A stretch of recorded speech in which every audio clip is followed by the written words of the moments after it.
Most people know the nine-headed bird from Chinese folklore as an evil, ominous monster. Better known as ghost car, Gui Che, this creature is said to fly through the night, bringing misfortune and disaster to any household it passes over.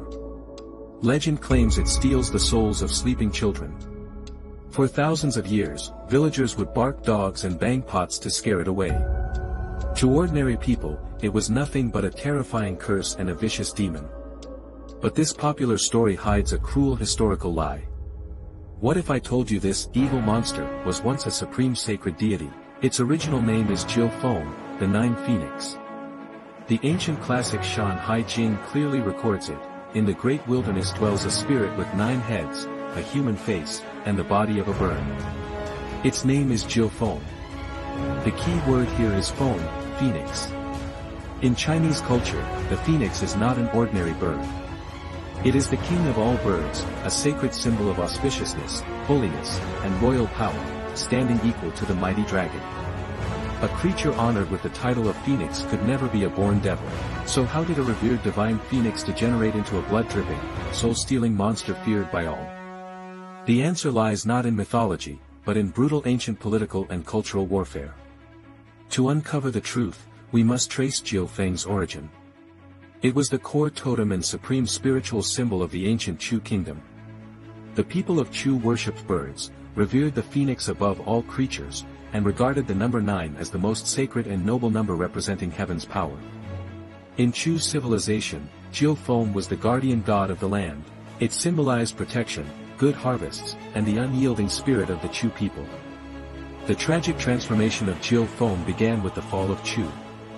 After the powerful Qin dynasty conquered the Chu kingdom, the centralized Central Plains dynasty took full control of China.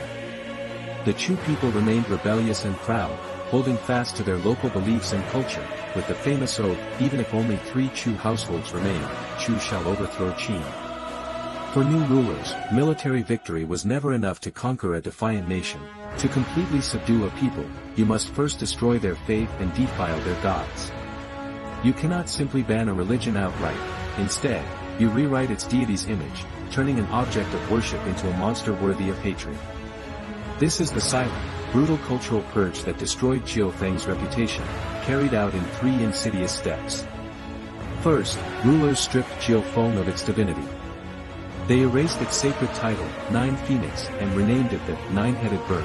One subtle name change downgraded a noble celestial deity to a lowly, ordinary wild bird, completely wiping out its sacred status.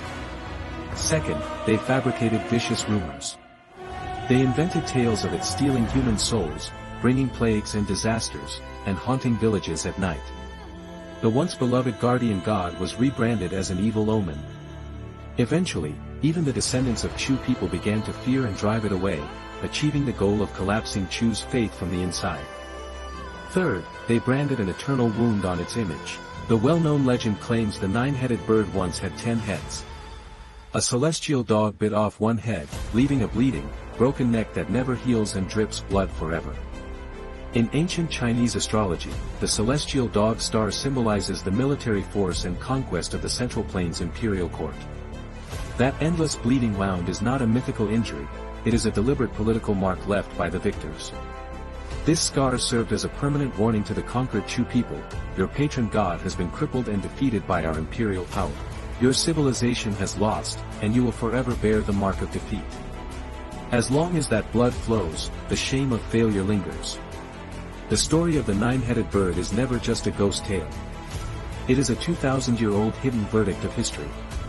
The transformation from sacred Jiufeng to ferocious ghost car records the complete defaming and cultural castration of a defeated civilization. The real Jiufeng never stole souls or brought disaster. Its only sin was being the sacred totem of a kingdom that lost the war. This is the cruel truth of ancient history: battles end when swords are sheathed, but cultural slaughter lasts millennia. Winners get to decide who is a god and who is a demon. Winners rewrite legends, turn enemies' heroes into jokes, and defame their sacred totems into evil monsters.